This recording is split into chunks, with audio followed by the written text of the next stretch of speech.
mean, how good did it feel to come in and make a big contribution to that? It felt great, you know, just going through what I went through during training camp and then coming back and re-injure myself. You know, it was tough, but throughout the whole entire process, I stayed positive, and then just to have an opportunity to come into the game today and make a positive impact was huge for me. Do you feel like more does that kind of the pressure build on you when you're not getting those opportunities because you're hurt? You're just because of the rotation, and when you finally get them, it's like I gotta take advantage of this. Not as much as you would think, but you do feel it because sitting on the sideline, you know, not getting those reps and not being in practice and not being able to, you know, make a contribution to the game, you kind of feel the pressure, but at the same time, being a professional, you know that you have to take care of yourself first and rely on your abilities that you have. So I always stayed positive and thought that, you know, when the time came and when I was fully healthy and ready to contribute, I'd be able to go out there.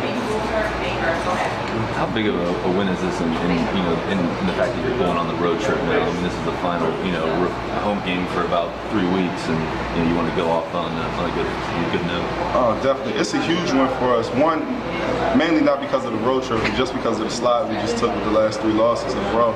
I think it was good to get back on the winning track going into this road trip. You know, I think in those last games we failed to, you know, execute and close out games having large leads and, you know, playing into the opposing team's hands. So I think it was big for that, us to finish the game and finish it in a double point lead.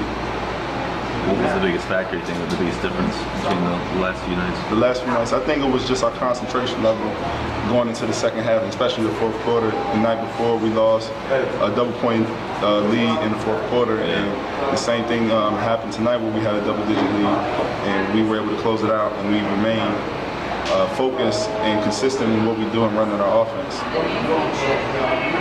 How big a contribution was it for to have 6 guys in double figures along with yourself?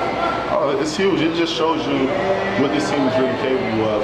On any given night, you could have a 20-point score for anybody, and just being able to play with each other and have multiple players in double figures just shows how well of a team we are and how good we are together.